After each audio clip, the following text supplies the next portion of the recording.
உம்மை நம்பி உங்க பாதம் உறுதியாய் பற்றி கொண்டோ ஒருபோதும் கைவிட மாட்டே, என்னை ஒருபோதும் கைவிட மாட்டே. சங்கீதம் 34:10 சிங்கக்குட்டிகள் தாட்சியடைந்து பட்டினியாக இருக்கும் கர்த்தரை தேடுகிறவர்களுக்கு ஒரு நன்மையும் குறைவுபடாது. சாப்பாடா கர்த்தர் கொடுப்பாருங்க. சாப்பாட்டுக்காக பஞ்சப்பசி பட்டினியோடு இருந்த ஜனங்களுக்கு ஆண்டவர் போஷிக்கவில்லையா? ஆகாரங்களை கொடுக்கவில்லையா? 3 நாள் சென்றதே, பசியோடு இருப்பார்களே, சோர்ந்து போவார்களே என்று மீண்டெடுக்கத்தக்க நன்மைகளை உருவாக்கி அப்பமும் மீனும் கொடுத்தவர்களை பசியாற்றி விடவில்லையா? காகத்தை கொண்டு போஷிக்கவில்லையா? அறியாதவர்கள் தெரியாதவர்களை கொண்டு தேவனாகிய கர்த்தர் அதிசயங்களை அற்புதங்களை செய்யவில்லையா? இஸ்ரவேல் ஜனத்தை நடத்தி கொண்டு வரும் பொழுது கன்மலையை பிளந்து தண்ணீரை கொடுக்கவில்லையா? அவர்களுக்காய் விரும்பிய காடையை கொடுக்கவில்லையா? அவர்கள் எதிர்பாராத வானத்தின் அப்பமாகிய மன்னாவை கொடுக்கவில்லையா? தேனிலும் தேனிலிட்ட பலகாரத்தை பார்க்க சுவையான வேண்மையை என் கர்த்தர் தரவில்லையா? என் கர்த்தர் நல்லவர். நாம் ஆராதிக்கிற தேவன் எல்லாவற்றிலேயும் நம்மை சம்பூர்ணம் உள்ளவர்களாய் மாற்றுவார். ஆண்டவரே, ஒருவேளை கதவெல்லாம் அடைச்சிட்டுன்னு சொன்னா என்ன செய்ய? ஒருவேளை எல்லாமே அடைச்சிருங்க மூடிருங்கன்னு சொல்லிட்டாங்கன்னா என்ன செய்யறது? தேவனுடைய பிள்ளையே, கலங்காதிருங்கள்.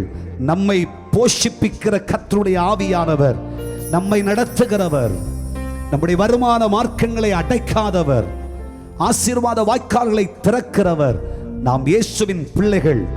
காற்றை காண மாட்டாய், மழையை பார்க்க மாட்டாய், ஆனால் உன் வாய்க்கால்கள் எல்லாம் நிரப்பப்படும் என்று கர்த்தருடைய ஆவியானவர் சொல்லுகிறார்.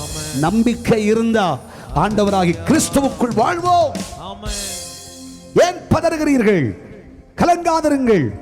நம்மை பட்டினி போடாத தெய்வம், குறைவில்லாமல் அவை காப்பாற்றுகிற தெய்வம், தாகப்படுகிற நேரத்தில் நமக்காய் வானத்தின் பலகைகளை திறக்கிற தெய்வம், கன்மலையின் நீரூற்றுகளை திறக்கிற தெய்வம். அவர் இன்றைக்கும் உயிரோடு இருக்கிறார். அவர் நம்மை நடத்த வல்லவராயிருக்கிறார். நமக்கு குறை உண்டாவதில்லை. நாம் கர்த்தருடைய பிள்ளைகள் அல்லவா? கன்மலையின் வெடிப்புகளுக்குள்ளே கிறிஸ்துவுக்குள் வாழ்கிறவர்கள். ஒரு ஆமேன் சொல்லுங்க பார்க்கலாம். கன்மலையின் வெடிப்புகளுக்குள் நாம் இருப்போமானால் நிச்சயமாகவே எல்லாவற்றிலேயும் சம்பூர்ணராயிருப்போம்.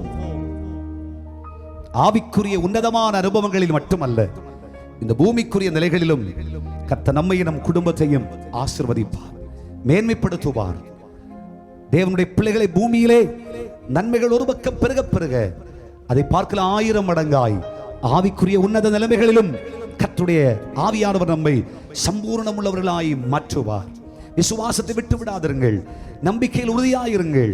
இந்த காலநிலையிலே உங்கள் இருதயம் தைரியமாய் இருப்பதாக சம்பூர்ணமாய் மாற்றப்படுவோம். வேத புஸ்தகத்திலே நாம் வாசிக்கும் பொழுது தேவனுடைய பிள்ளைகளே, நம்மை சம்பூர்ணமாய் மாற்றுவது கர்த்தருடைய விருப்பம்.